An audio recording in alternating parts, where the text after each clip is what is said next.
Exactly. And then we have your friend Nick Sorter, who's been down there. We talked about it last week, some of the reports he was giving out from Minneapolis.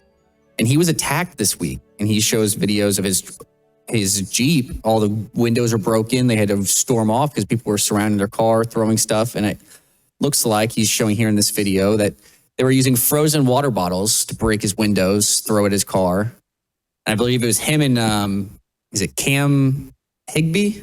Cam Higbee.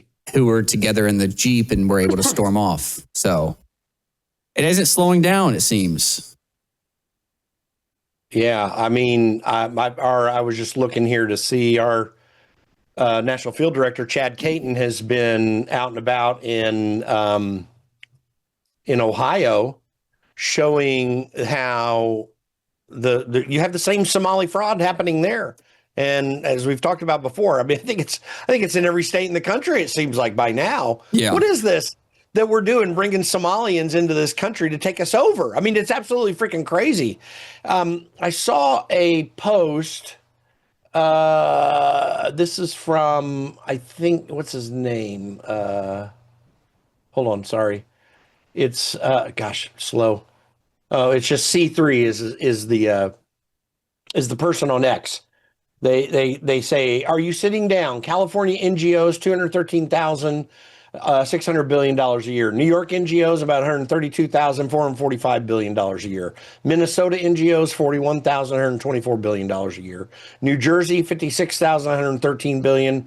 Washington, I think this is Washington State, $44,139 billion a year. Like, we are in a situation right now where the Democrat Party has orchestrated patronage and a transfer of wealth from American citizens to political activities on their behalf so that they can stir up chaos, as they're doing right now, so that chaos will hopefully lead to a certain kind of political change that they envision for this country, which, as best we can tell, is a socialist communist one. That seems to be what they promote the most, and to keep Republicans from being in power.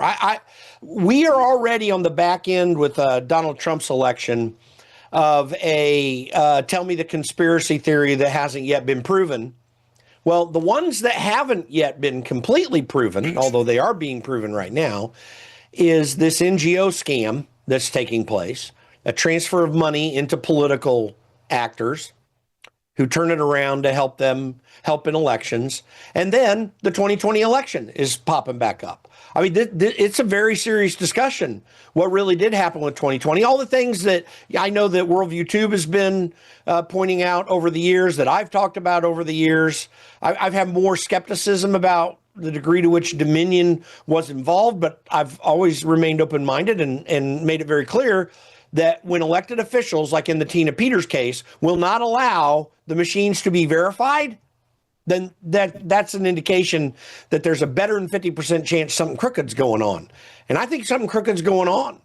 This is the last battle that we are going to, or at least the last one that I can foresee, that we're going to end up having in the Trump administration to try to restore this country. Last thing, where are the indictments, Pam Bondi? Where are the indictments? I know that there have been Somalians indicted in Minnesota, but where are the big fish? We have got to get at the head of this Hydra, the heads of this Hydra, as quickly as possible. Yep. And going back to Minnesota for just a minute, the media wants this to be the next George Floyd so bad. They're absolutely pushing so hard for this to be turned into a huge movement. As you sent me this video of the media setting up protesters behind them before they're hit so that they could, make it look like there's this huge movement behind them. They're helping with the signs and getting them in position. And it's not just them either. If you pull that down, some type of award, I don't even care about these things, but there's some type of award show going on last night. Was it the Golden Globes or something like that, right? Golden Globes. Well, they were asking people if they were wearing a pin. I guess there were pins they were passing out for Renee Good, who was the woman who was shot by ICE after trying to run them over. And I guess the guy who plays the Hulk was wearing his pin and talking about how sick he was, and Mark Ruffalo. He didn't even want to be there.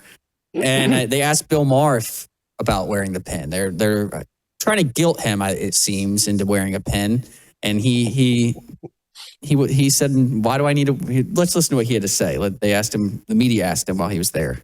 Sykes also wearing a Be Good pin for Renee Good, obviously, and trying to use this platform for activism. Do you feel that's effective or no? Oh, come on.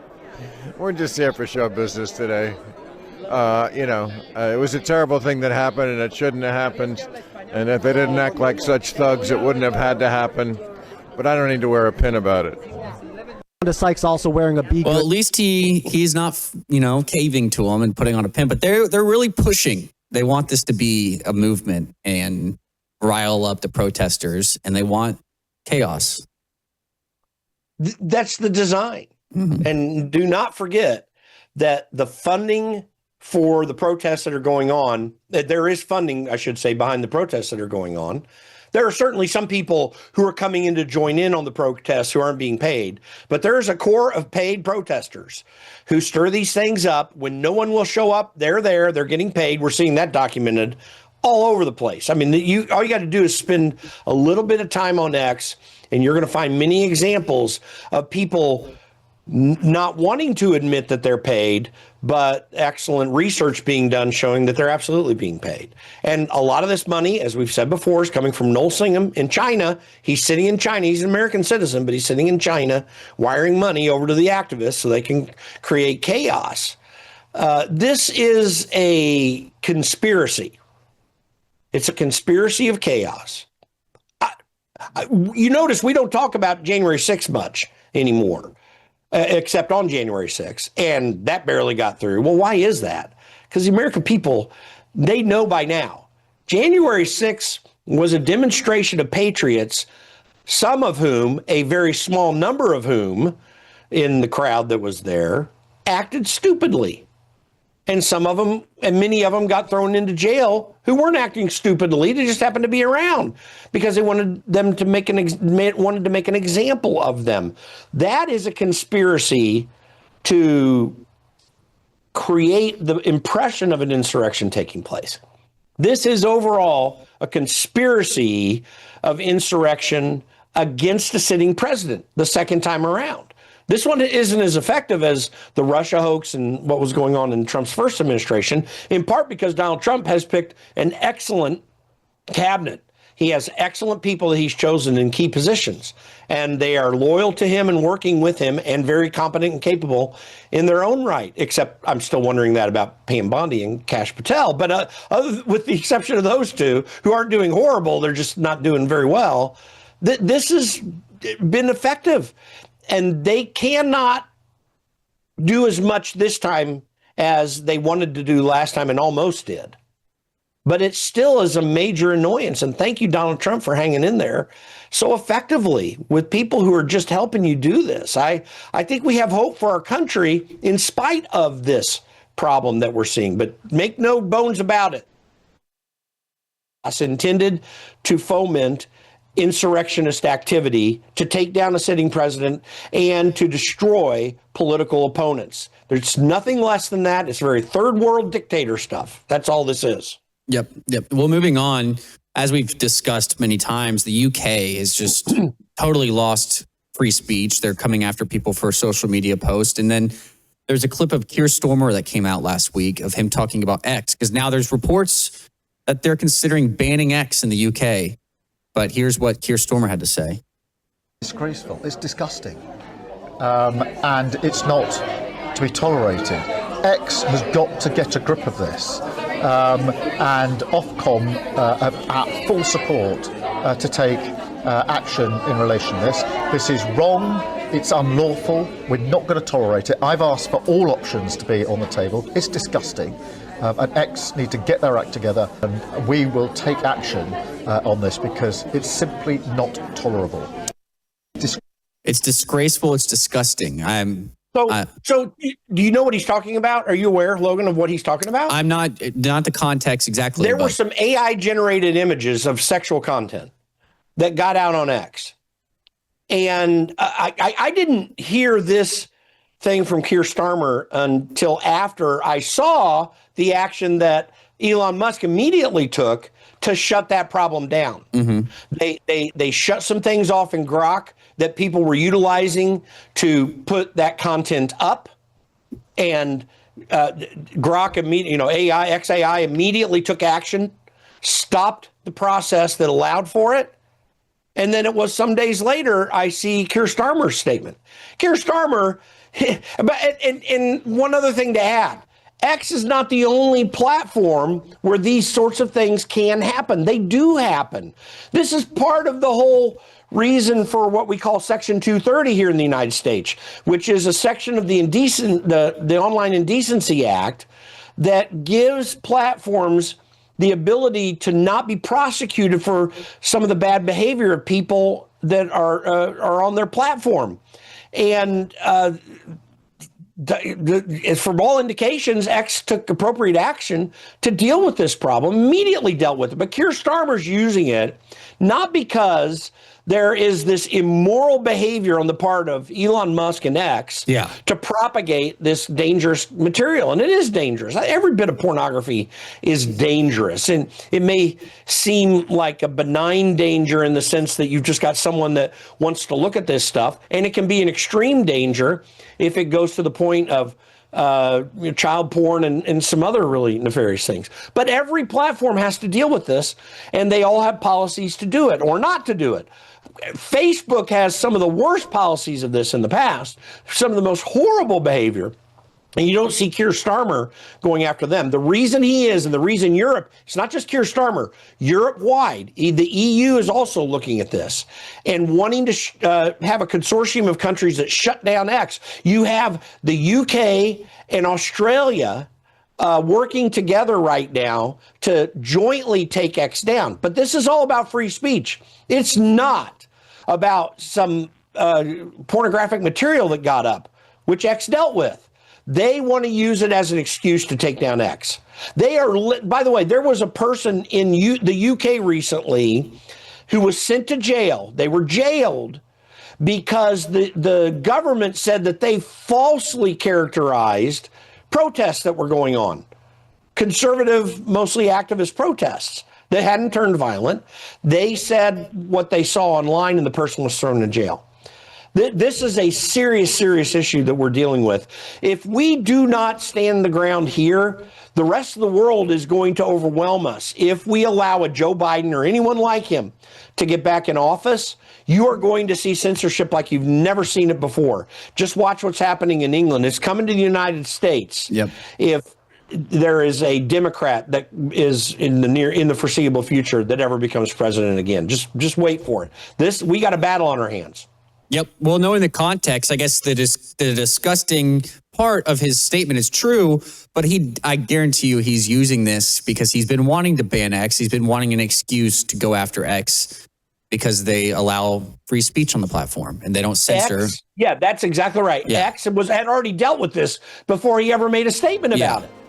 They immediately shut down the process that had allowed this, and it was AI-generated images. They shut it down. I saw the post, and I was like, oh, wow, that's weird. And then I see the Keir Starmer thing. So he's late to the game using something that is a problem that doesn't exist, that X has already dealt with. Yep. Well, we got to go to a break. We'll be right back, but we have some more news with President Trump on Air Force One and more in just a moment.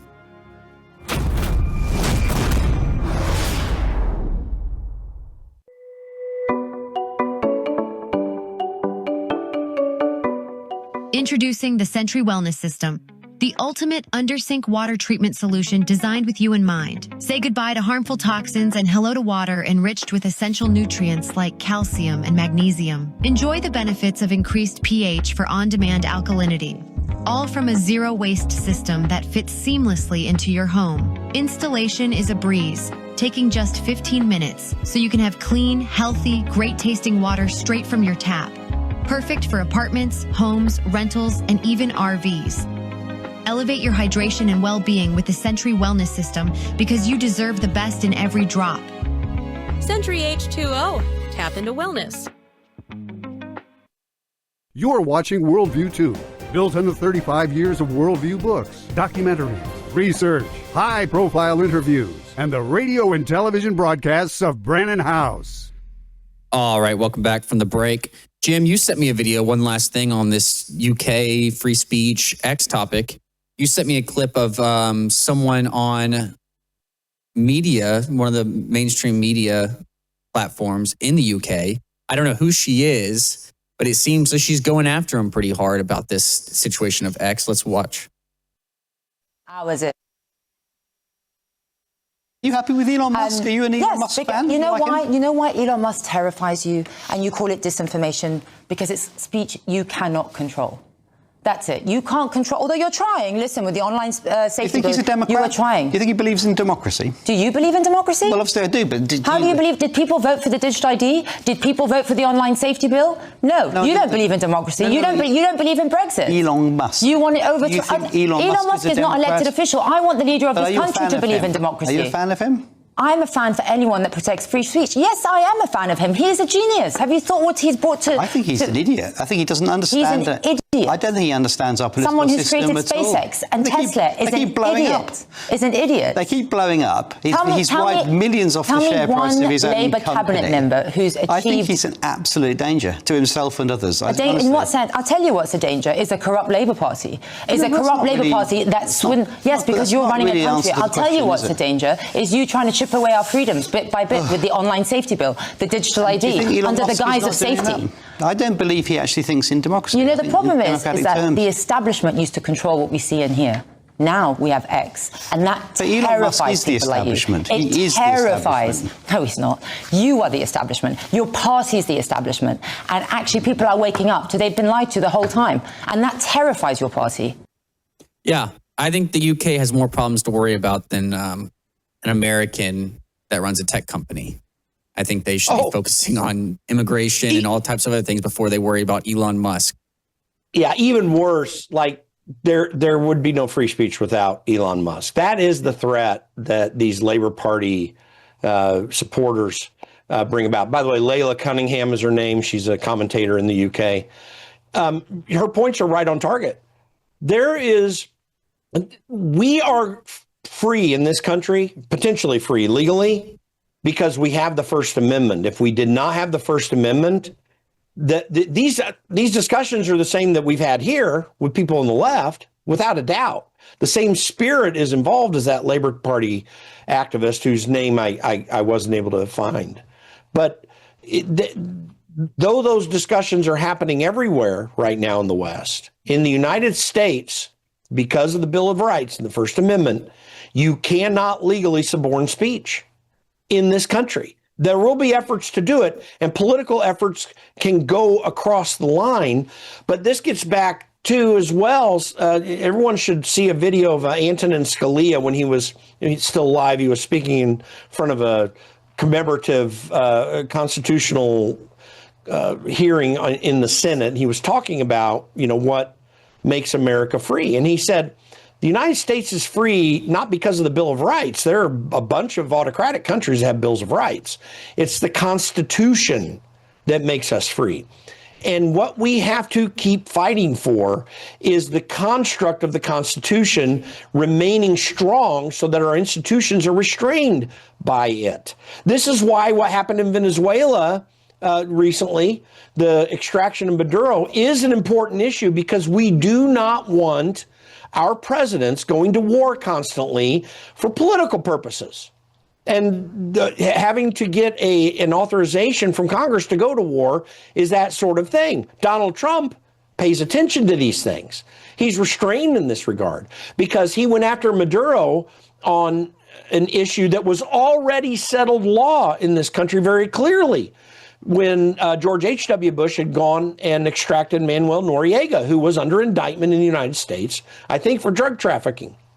Well, here's Maduro, same types of charges, and Donald Trump extracted him in a very similar manner, no loss of life, and he decided to do it in this manner because the Constitution authorized him to, and law and court and legal precedent authorized him to. Most presidents are not so restrained. Donald Trump is entirely restrained. But this is what we're fighting for. We have to keep our leaders in the three branches of government restrained in what they do to only what they're authorized to do, or else all of our rights go away. None of that exists in the UK. They literally, when they have elections, it's called forming a new government. They do not have a written constitution in the UK. They form a government. They have an agreed upon standard, or have had for centuries now, since the parliament began, of what the structure of the government would look like and what the rights of the people are. Magna Carta guides some of that, but they really do not have a clear set of rules. We do.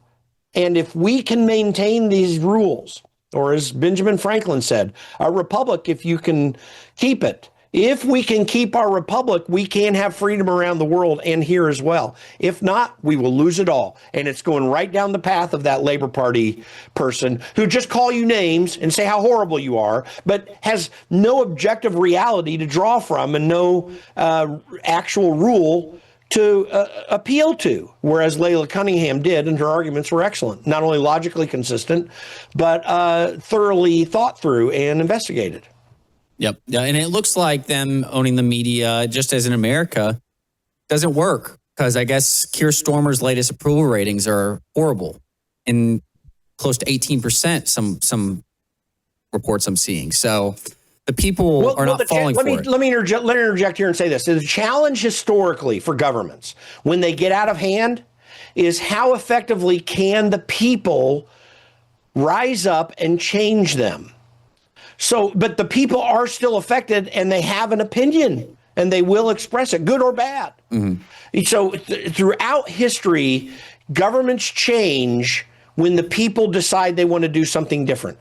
In the United States, that change came about because we did see oppression coming from the government of Great Britain, attempting to take away rights that all Britons had at the time. And we rose up and we had to go to war to change it. Someone said that the extraction of Maduro proves that you can become a socialist country at the ballot box, but to stop being a socialist country, you have to do so at the end of a gun. And that is actually true, because the only way for socialism to maintain itself is through force. This is why you're seeing this chaos on the streets right now. Mm-hmm. The Democrats are trying to find a pretext to change how we do business in this country by force. They can't get it at the ballot box. They're trying to get it by force. Yep. They hope to get it at the ballot box, but they're also twisting the ballot box. So this is a constant struggle throughout human history, and something we need to be aware of and address at the ballot box, and by calling out our elected officials to do certain things. You got to rise up, people, and take the time to do it, or else you're going to lose it all. Yep, and you see this going on in Iran as well, where the people are rising up. They're making their voices heard. They're on the streets. I think we're on day 15 or 16 of some of the largest protests Iran has ever seen, and more people are being killed. The killing is supposedly ramped up, and President Trump was asked about it last night on Air Force One, because he had said, you know, if Iran starts killing these protesters, he's going to do something about it. So here's what he had to say last night on Air Force One. Have they crossed your red line yet to trigger a response? You know, they're starting to, it looks like, and there seem to be some people killed that aren't supposed to be killed. These are violent, if you call them leaders, I don't know if they're leaders or just they rule through violence. But we're looking at it very seriously. The military is looking at it, and we're looking at some very strong options. We'll make a determination. All right, so we'll see what that comes about. I think the protests are just as strong as they were at the end of last week and still going. But the death toll rised a lot over the weekend. And it's such a serious issue that you had Reza Pahlavi, who is the son of the Shah of Iran, who was deposed in 1979 when the mullahs took over. It's such a serious issue that he is seriously out there talking about a transition. And he was on Maria Bartiromo's program over the weekend. And this is, you know, coming to a head.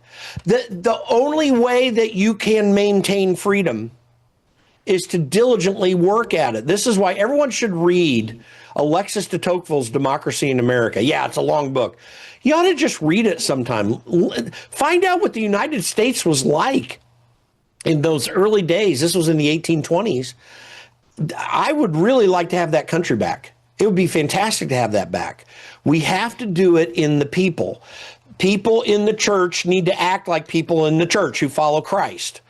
People in the American public who believe in the Constitution have to act like they believe in the Constitution. We have the Judeo-Christian ethic that has guided everything we have and makes laws clear and ideologies clear as well, too.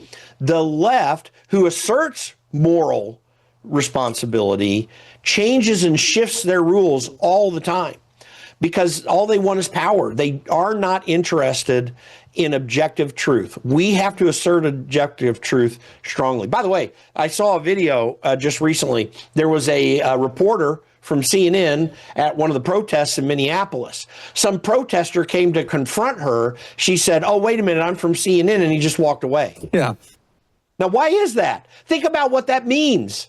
Do you understand that there is an effort, a coordinated effort between media and these paid protesters and paid efforts and Democrats to overthrow the United States, not by having rigorous discussion over what's good and bad or right and wrong, but by shutting down opposing viewpoints. Idi Amin it was acted and had the same philosophy as Democrats and the media do. Control the media, control the political process, tell your and harm or, in the worst cases, kill your political opponents if they don't go with you. So this is a serious time. We better step up to the plate, folks. Yep, we're just about out of time, but since you brought up CNN, I got to play the clip. Last night on the Air Force One, CNN, I guess a CNN reporter asked a question and tried to hide the fact that she was with CNN. Let's listen to this. Which options have you been briefed on? Are you meeting with senior officials? Are you meeting with Am I going to really, are you asking me to say what will they do, where will we attack, when, and at what angle will we attack from? Are you considering I'm with the U.S. White House TV pool. I'm wondering, are you being briefed on options? I'm with CNN, sir. Why don't you just say I'm with CNN? She says, I'm with the White House pool. Yes. And I say, what? You're with CNN. You're with fake news. Because CNN is fake news. Go ahead, give me a question. She did not want to say CNN. I think she knew what he was going to say when she said CNN. So she was trying to hide it there. This whole thing Donald Trump does to the media is actually incredibly necessary in this day and age. It shows them for who they are. Yep. Well, we're all out of time for today. We'll be back I think we're off tomorrow. We got something going on tomorrow, but we'll be back Wednesday with the new report. Till then, take care. You woke up with a sore throat and a low-grade fever. You know you are getting sick, so here's your choices. You can get sicker and miss work. Try to see a doctor this week or sit hours in a crowded waiting room at urgent care. I have a smarter option for you. Open your medical emergency kit. Match your symptoms to doctor-recommended prescription in your booklet and take the right meds now and get well faster. This is not a first aid kit. It's like having an urgent care in your home. It includes doctor-prescribed medications to treat over 39 medical issues like respiratory infections, strep throat, pneumonia, UTIs, and more. No waiting to see the doctor and no standing in line at the pharmacy. It's right here. Every home should have at least one medical emergency kit, and here's how to order. Go to worldviewhealthcare.com. Your kit to treat dozens of common and serious illnesses is rushed to your door. worldviewhealthcare.com. That's worldviewhealthcare.com. The emergency kit available at worldviewhealthcare.com. Make sure you don't have to go to urgent care. I got pneumonia. I didn't have to go. I took this last year. Stayed at home, went to bed. Tonight on the Worldview Report, a former British First Family is embroiled in controversy after shocking remarks celebrating the October 7th massacre are revealed. Iran's nationwide protest against the clerical regime grow even deadlier, with hundreds killed, tens of thousands detained, and President Trump saying Tehran sought talks amid the bloodshed. President Trump tells the New York Times that the MAGA movement does not need anti-Semites. Chaos erupted at an anti-Iran regime protest in Los Angeles. That was when a U-Haul truck drove into a crowd of demonstrators in support of Iranian freedom. A FrontPageMag.com report details Iranian protesters burning mosques and what that reveals about ancient and modern fault lines. A super soldier, that's the claim, being